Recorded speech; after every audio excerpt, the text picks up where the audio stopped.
Hola, ¿qué tal, Mario? Un gusto saludarte. Así es, pues con 8 votos a favor y 3 en contra, la Suprema Corte de Justicia de la Nación pues anuló este martes la transferencia del control operativo y administrativo de la Guardia Nacional a la Secretaría de la Defensa Nacional. Y esto, Mario, apelando a una acción de inconstitucionalidad promovida por senadores de oposición, pues que apelan a los artículos 4 y 21 constitucional que refieren que la Guardia Nacional como cuerpo civil y establecida en 2019 debe de permanecer bajo el mando de la Secretaría de Seguridad Ciudadana y no convertirse en un cuerpo castrense bajo el mando de la Sedena, tal como establece esta polémica iniciativa impulsada por el gobierno del presidente Andrés Manuel López Obrador y, como bien decías, pues aprobada previamente por el Congreso. Es por eso que el ministro Juan Luis González Alcántara pues promovió esta acción también y para considerar inconstitucional esta reforma legislativa. Si te parece, Mario, pues vamos a escuchar parte de los argumentos que dieron algunos de los ministros de la Suprema Corte previa a la votación. Escuchemos.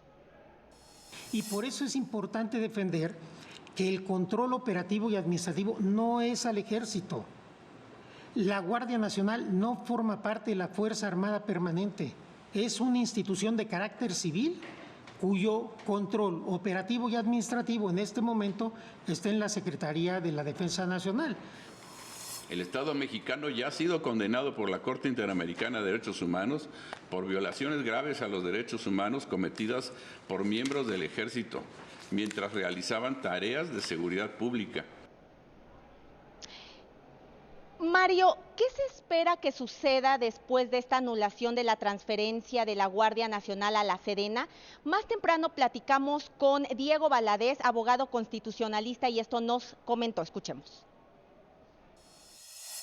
Ahora, la gran incógnita que surge, y esta es lo que nos debe preocupar y nos preocupa a algunos, Natalia, es si habrá acatamiento puntual, como debe ser conforme al orden constitucional por parte de la autoridad y que se produzca la reasignación de la Guardia Nacional a la Secretaría de Seguridad o, y esto es lo que algunos temen, que se dé un diferimiento en el cumplimiento de esta orden o incluso un desacato. Mario, y sin duda, pues esta resolución de la Suprema Corte, por supuesto que va a traer diversas reacciones.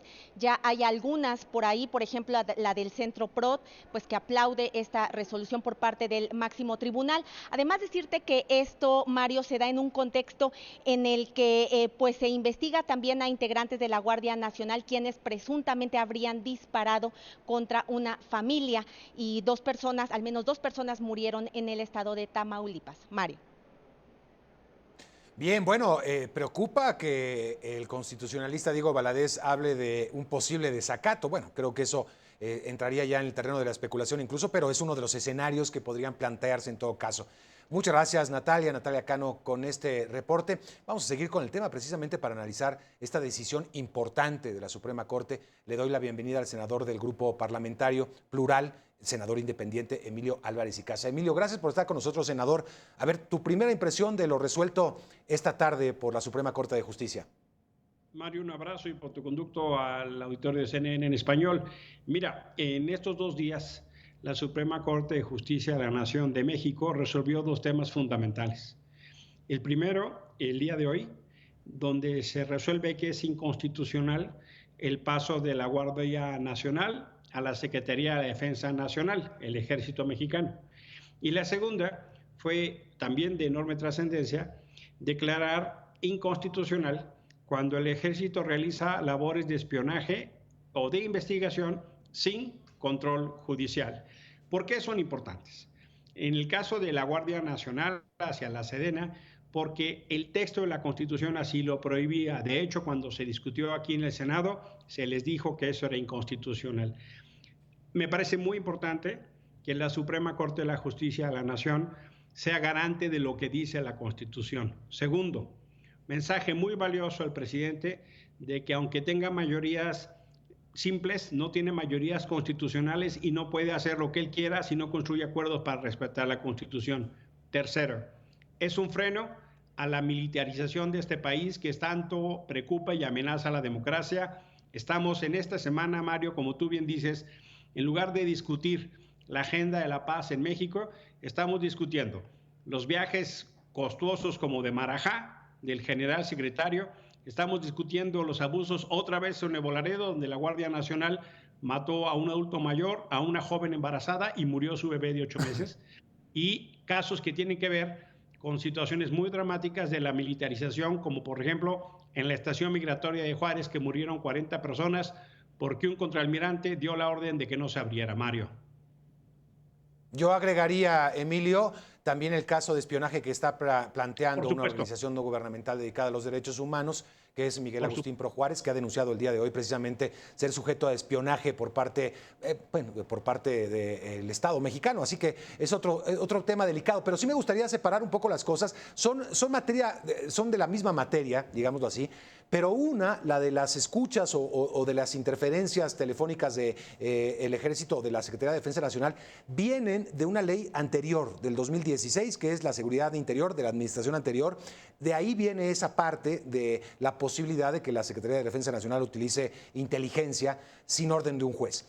Y lo que ahora se discute, eso fue discutido ayer y a la resolución pues ya lo has dicho, lo que hoy se habla es de la creación de la Guardia Nacional. Sobre ese tema, Emilio, la Guardia Nacional nace en 2019, el presidente López Obrador la quería desde un principio con un perfil militar, fue insistente en el aspecto, no pasó así en el Congreso, por obvias razones, ya se especulaba que pudiera existir violaciones a la Constitución mexicana. Sin embargo, después vino esta nueva decreto por el cual se pasa directamente a la Secretaría de la Defensa Nacional. Mi pregunta es, ¿qué cambiaría si finalmente el Estado mexicano, el gobierno, quiere que pues la Guardia Nacional sea de perfil militar? Mira, justo lo que tú dices es clave. Andrés Manuel López Obrador mandó una iniciativa donde haría una guardia militar. Y eso contravenía todo lo que él venía diciendo como candidato y opositor, que él quería un modelo civil y un modelo de seguridad ciudadana. Ya por entrar al gobierno da un viraje y sigue con la estrategia de la militarización de la seguridad. En la Cámara de Diputados se aprobó su propuesta, pero el Senado, como no tiene los votos para la reforma constitucional, le dijimos sí, pero no así.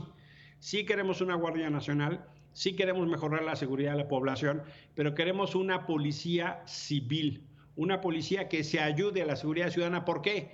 Porque esencialmente los militares no están capacitados para labores de seguridad pública. El ejemplo más claro es que los militares están capacitados y entrenados en el uso letal de la fuerza. Los policías están entrenados en el uso proporcional de la fuerza. Y estamos viendo casos como el de Nuevo Laredo, que dicen los guardias nacionales, esencialmente militares, que no se detuvo a la gente y por eso les dispararon. Ese ejemplo te pone de manifiesto cuál es el grave riesgo de que haya militares desarrollando labores de seguridad pública, Mario. Por eso, cuando después de varios años quieren modificar la ley, contrario a la Constitución, se da esta controversia que resolvió la Corte, como tú dices. Emilio Álvarez Casas, senador, quedan todavía algunos temas pendientes todavía, pero ¿te parece que es un buen día para la justicia, para la división de poderes en el país? Yo, por supuesto que lo veo un buen día. Yo celebro que, uno, la Corte defienda la Constitución, dos, que tengamos espacio para defender libertades y derechos, y tres, mandemos un claro mensaje que la división de poderes es parte de nuestra democracia. En esas tres dimensiones, Mario, hoy es un día para celebrar. Bueno, pues así de ese tamaño. Te agradezco mucho, senador, por estar con nosotros, como siempre, con tu disponibilidad para conversar con el auditorio. Soy yo el agradecido. Un fuerte abrazo.